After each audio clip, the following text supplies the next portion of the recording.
What's up, YouTube? Welcome to the Struggling Day Trader channel. My name is Hassan, and I'm chasing my dream of becoming a profitable day trader. It's only one problem. It's the hardest thing I've ever done in my life. But I'm working hard, tracking my trades, I'm making steady progress. It's getting really exciting. Best part is I'm doing it live right here on YouTube, and we're building an awesome community in the process. Hit that like button for me. Subscribe if you haven't. Discord links in the description. Everything's free for the community. Let's get to it, y'all. Go over this trade for the day. Finally caught something. Yesterday I felt like I left a little bit on the table at the open, like I could have been more aggressive. And there's definitely room for that. But looking back, just kind of looking at what transpired, I think I would rather have it break the opening range and then pull back. Like this, I would like just looking at this red open. Yeah, it's a hammer candle, but you never to take this low, as a higher low, like, and we haven't really broken the range yet. It's not really a good look. So I think the better thing to do if I want to play the open, I at least want to wait for the break over the range and then the pullback, some kind of resting candle or retest or something. But to take the break, or I guess I was waiting for the break of this candle. Now, I don't really like this in hindsight. I think if I waited for it to break the range like it did and then waited for, some sort of pullback, retest type thing and then go, that would have been better, if I wanted to play this aggressively. But with it fading off of the open, nah, that was letting my bias take over a little bit right there. But it's okay. I'll get better at that. I'm risking so small now, and part of that is I want to allow myself to trade a bit. I want to sharpen being able to be aggressive at the open, but the right way. So yeah, I'd rather. I wasn't really considering this because I'm not used to trading the open like this anymore. Like I really actually like waiting for things to shake out. And this wasn't like a super parabolic situation where I would need to be worried about it running off at the open. That being said, I do want to be able to take advantage of the pullback at the open and as well as the strong open that just goes if there's an actual opportunity. But, whatever. I tried it. Didn't work out. Stopped out. And then, sat on my hands and waited. What we look like over here on the 5 here.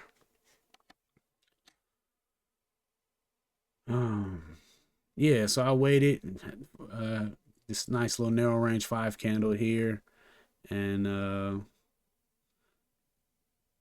big volume here. And then another low after that, which is kind of the typical pattern. Like this big low that you assume is going to be the low because of the volume, it still kind of pushes down like one more try. And yeah, then we make some highs over the last few candles and kind of a slight higher low, and I'm with it. We could try that. And yeah, so we move up a bit, a little pullback, and then I add a little bit more, but I'm still keeping my stop wide. This one got scary for sure. I think my stop was right underneath there. I mean, it got super close to my stop right here. And but it bounced and moved up. And I thought this was a nice little break of the range hammer. And so I added there. And then As soon as we broke 31, I started taking profit. A little higher low there. Oh yeah, I took profit here through high of day. I the thing about this, I remember getting to this point where I was selling at like the specific areas, like the areas that you're supposed to sell at, high of day, pre-market high, and all of that. And then I remember looking back at the chart and saying, well, let me just wait for the volume to spike to sell. Like this sale could have been one candle back, but this not a bad sale. It's still increased volume. Um, this sale I could have waited for, but it's still increased volume too. So yeah, I can't really criticize it. They're good sales. They're good sales. But always trying to sharpen and see where I can make some improvements and possibly increase the R's of the move. But I'm pretty happy. I definitely felt clingy to the shares today. Because I believed it could make a big move like it did. But right here I just sold one. I was just like, let me just sell something so, I can just break this stigma of not wanting to sell any shares. Um, but yeah, I mean, I could have held that for high of day as well, but we'll see. We'll see. I mean, I can't be mad at anything. I got 10R on this trade. Shout out GC. Um, but I got this. I lost 1R here, and then I did take another trade. I almost want to say through peer pressure of the chat. But nah, I definitely take responsibility for my own trades. But I felt good, and I realized that anything after this move that was made is backside. You know, and I didn't even really manage my expectations for that when I took this trade because I was up 2R up here, but of course, my targets are now set on a retest of high of day, so I don't want to sell anything. And plus, I just added right there.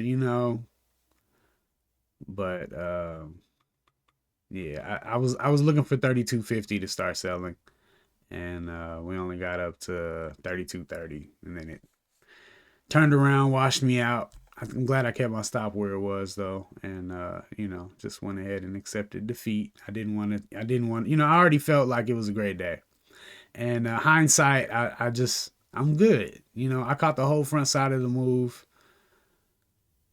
I'm good. If there comes a time that I can have like a lot of shares,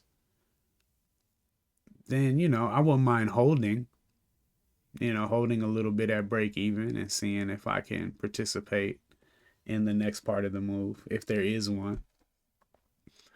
But I mean, a 10R trade made back my first loss. I was sitting at $9. Like, shoot, there's no reason to do anything after that. But that sometimes that second run be special. Especially in these large caps. That second run can go and go, run all day, but it already made a really nice move today. And I caught like all of it. Like I caught all of it. I got in right here at the bottom and sold right here at the top. Like that's why when I stopped out here, I was like, nah, I'm done. I'm done. Um yeah, so I don't know, man. How much is that trade at the open really worth? I'm really want to find ways to increase my accuracy. But I mean, there are definitely setups that happen in that first few minutes that are takeable. That just wasn't a good one, I would say. You know, um, yeah, that needed a little more proving before I jumped in, I would say. But a good experience, and when the winning trades are 10R, shout out GC. Um, it's hard to be too mad at taking a $1, a 1 hour swing at the open, but I can take a better swing than that. So we might keep doing it, but just try to improve it. If it just seems like, hey man, we're our I definitely that's definitely something to tag, because if I'm losing more than winning at the open, and then winning at when I'm waiting for it to shake out, at 10 o'clock, 9:45, and doing well, we can just throw away that first trade, But sometimes that can be the only way into a trade. If it just runs up off the open, you get one little shot, one little red candle, one little red candle after the break. You can get in or not, and with $1 risk, I can just go ahead and get in if it's good. But yeah, man, it's going well so far. Yesterday, I did take a couple trades after after the stream. Excuse me. I left my Friday. I'd had my little YOLO situation, and I told my broker to put my max loss at $40, and it was still set at that. And boy, I almost used all of it. Like, it's a trip. Like, the last week or so have been like my most disciplined trading days like ever. The patience and the discipline, where I've like most of my trades haven't happened until after 10 o'clock in the last week or so. And like, to get there, like, usually, man, I'd be stopped out max loss by 9:45. Stopped out, like, down 3R. Um so you can start walking in that direction, but at the same time, like, in the blink of an eye, if you don't follow your rules and stick to your processes and stay in this safety box that you've put yourself in, you can fall back super easy. Super easy.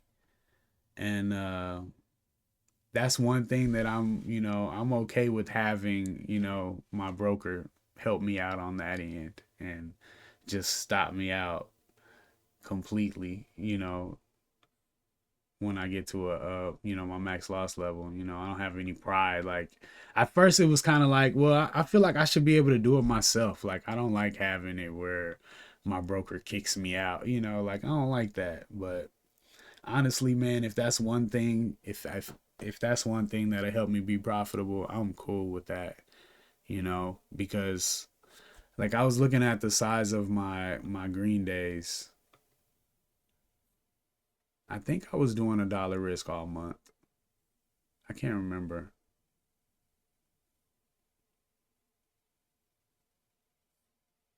I can't remember when I flipped to $1 risk, but I want to say these days. But, like, just looking at my did I get 17 on? Nah, yeah. I think right here is when I switched to $1 risk. But just looking at my green days since then, yeah, I remember getting 10R with $1 because I was all excited that I got 10R with $1. 10R, 10R, 14, and then today I got 8. Like, this is crazy right here. This doesn't count. I was doing something different this day.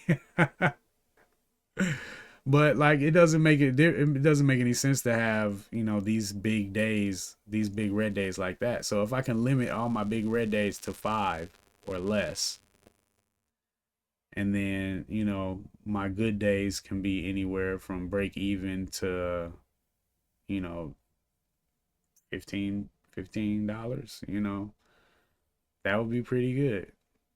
That would be pretty good. you know at least I could be a break even trader. So with today, we're definitely green on the month.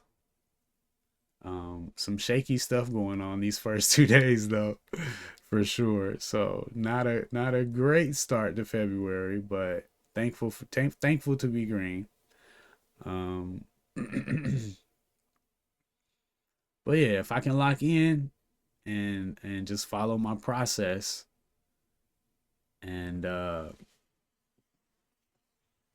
man, I need more shares, man, because I don't like being stingy with my shares at all, but I want to hold some for the move too. And when I only have 8 shares, it's just really hard to let them go, like I want to. But process over profits, I got to stop tripping on um well, how do you stop tripping on the money though? Like, how do you stop tripping on what makes the most money? Because that's the goal. Um, yeah. So that's definitely gonna be the balance. Holding and selling, holding and selling. I definitely want to have a zone where it's like, okay, I'm adding in this zone, and then I'm done adding, and then now we're taking profits. So this was almost like, man, I don't know, this might be kind of high to be adding, but it still kept my position average pretty low and away from the price action. So it felt okay. It felt okay. And it worked out and immediately started selling right into 31. Man, this was an awesome trade. Um, I think I'm done with the backside, man. I really think I'm done with the backside of the move. Like, when I catch a move like that and it's already like 10:30, like I'm cool, man. I think 10:30 is a perfect stop time. I really do, man. Like, maybe I'm managing a position after that, but I don't need to be taking any entries after that time. Yeah, I'm good. I'm gonna leave that there. I was thinking of changing that. I think I did change it. Let me change that back.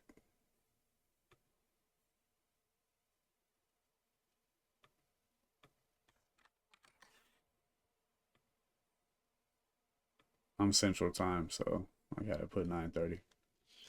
But yeah, man. That's my window. My window's that first hour, and after that I'm out. Whatever I got after that first hour, that's what we rolling with. That's my edge right in there. Right in there.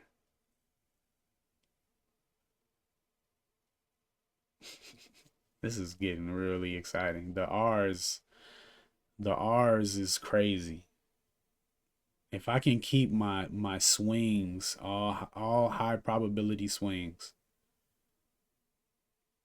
I don't see why I can't have high accuracy. I mean, I know today I'm 1 for 3, but I really didn't want to take this one.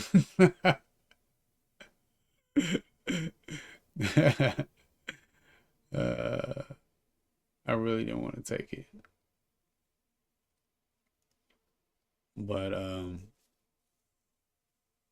yeah, man. If I can just wait for like my high probability, entry, it just makes so much more sense. Man, this was a great trade. I'm very grateful for that. Shout out to the haters, man. Shout out to the haters. And maybe I can't have a high accuracy strategy doing this, but I know I can improve it. That's definitely going to be something I'm going to be constantly trying to improve. I think I can, like, if I take, man, I just can't imagine if I took 10 trades, I would miss more than 6.